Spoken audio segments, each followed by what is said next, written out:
Good evening बच्चों, कैसे हैं आप। आज हम पढ़ेंगे यूनिट संख्या 2 परमाणु संरचना प्रारंभिक, यानी कि यूनिट सेकंड का पहला चैप्टर है परमाणु संरचना प्रारंभिक। इस चैप्टर का पार्ट 2 भाग 2, जिसमें आज हम बोर का परमाणु मॉडल, बोहर्स एटॉमिक मॉडल के बारे में पढ़ेंगे। वीडियो शुरू करने से पहले यदि अभी तक चैनल को आपने सब्सक्राइब नहीं किया है तो चैनल को सब्सक्राइब करें और बेल आइकन दबा के ऑल वाला ऑप्शन चुनें, ताकि आपको लेटेस्ट वीडियो के नोटिफिकेशन तुरंत ही मिल जाएं जैसे ही हम वीडियो अपलोड करते हैं।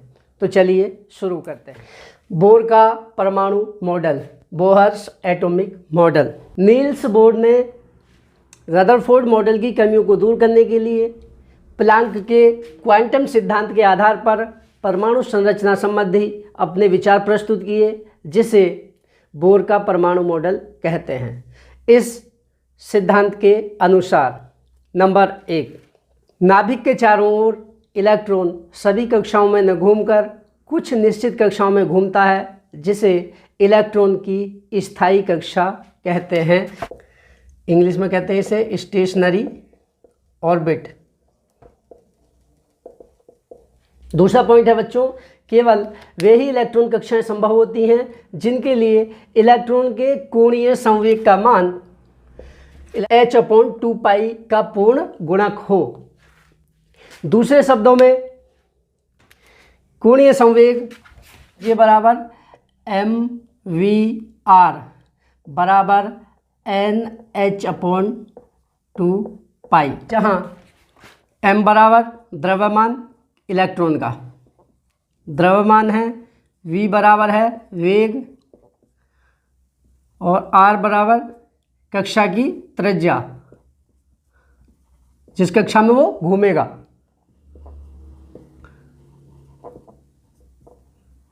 कक्षा की त्रिज्या, h बराबर प्लांक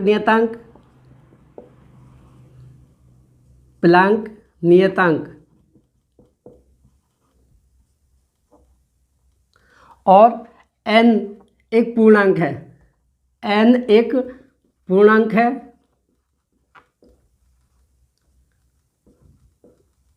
अर्थात n बराबर 1 2 3 4 ... इस तरह से, ठीक है।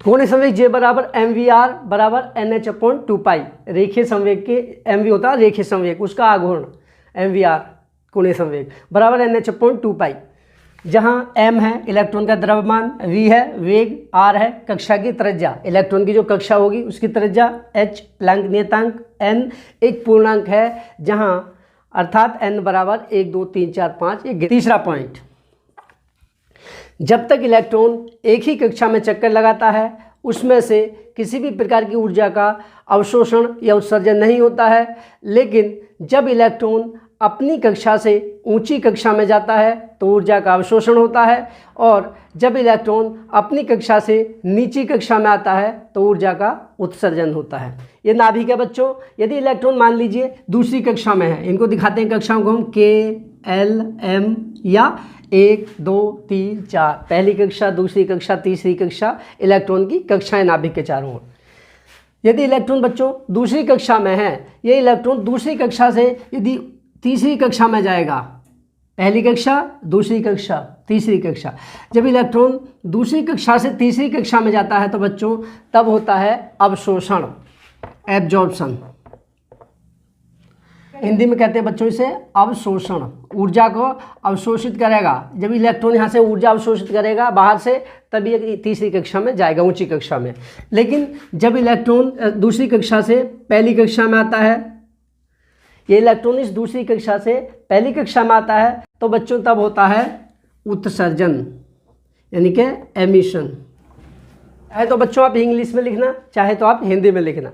तो क्या है बच्चों, तीसरा पॉइंट है कि इलेक्ट्रॉन एक ही कक्षा में चक्कर लगाता है तो उसमें से किसी भी प्रकार की ऊर्जा का उत्सर्जन या अवशोषण नहीं होता है, लेकिन जब इलेक्ट्रॉन अपनी कक्षा से ऊंची कक्षा में जाता है तब ऊर्जा का अवशोषण होता है, और जब इलेक्ट्रॉन अपनी कक्षा से नीची कक्षा में आता है तो ऊर्जा का उत्सर्जन होता है।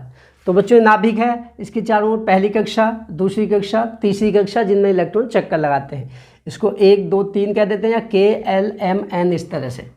यह है उत्सर्जन को इंग्लिश में कहते हैं एमिशन, और अवशोषण को कहते हैं इंग्लिश में एब्जॉर्प्शन। चाहे तो आप इंग्लिश में लिख लें इसे, चाहे तो आप हिंदी में। ये चित्र बनाना है बच्चों। इसके बाद चौथा पॉइंट, परमाणु की त्रिज्या 10⁻⁸ सेंटीमीटर होती है, और परमाणु नाभिक की त्रिज्या 10⁻13 से 10⁻12 सेंटीमीटर तक होती है। परमाणु नाभिक की त्रिज्या 10⁻13 से 10⁻12 सेंटीमीटर तक होती है।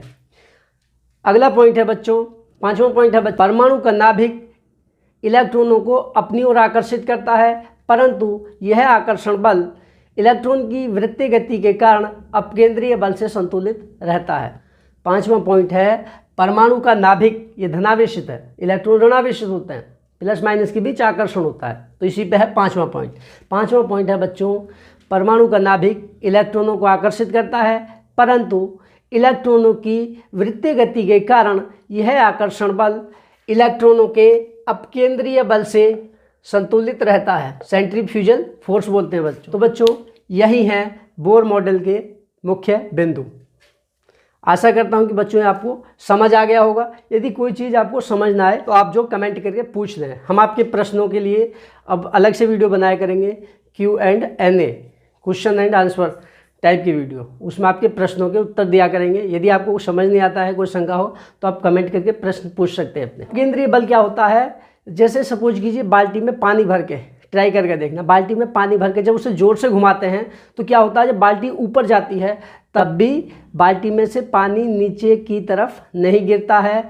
ऐसा प्रतीत होता है कि पानी पर, जो बाल्टी में पानी है उस पर बाहर की तरफ, यानी कि बाल्टी की पैंदी की तरफ एक बल लगा हुआ है, एक आभासी बल लगा हुआ है, या झूठा छदम बल लगा हुआ है, जिसे कहते हैं हम अपकेंद्रीय बल, जिसके कारण पानी नीचे गिरता नहीं है।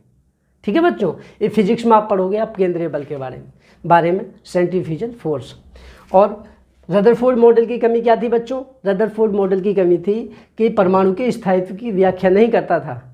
उसके अनुसार क्या था, इलेक्ट्रॉन किसी विशेष कक्षा में न घूमकर सभी कक्षाओं में घूमता था। इलेक्ट्रॉन सभी कक्षाओं में घूमेगा तो उसकी ऊर्जा घटती जाएगी और एक समय वो नाभिक में आ जाएगा, नाभिक के पास आ जाएगा। प्लस और माइनस, इलेक्ट्रॉन माइनस और नाभिक प्लस, प्लस और माइनस के बीच जब आकर्षण होता है, जब दोनों मिलेंगे एक साथ, तो परमाणु का अस्तित्व समाप्त हो जाता था। तो रदरफोर्ड मॉडल की कमी थी बच्चों, क्या थी, परमाणु के स्थायित्व की कमी। इन्हीं कमियों को दूर करा है नील्स बोर ने प्लैंक के क्वांटम सिद्धांत के आधार पर अपने मॉडल में, बोर का परमाणु मॉडल। ठीक है बच्चों, आशा करता हूं कि ये बोर का मॉडल आपको समझ आ गया होगा। इनके अच्छे से आप नोट्स बना लेंगे। बच्चों यदि वीडियो पसंद आए तो लाइक करें और अपने दोस्तों के साथ शेयर अवश्य करें।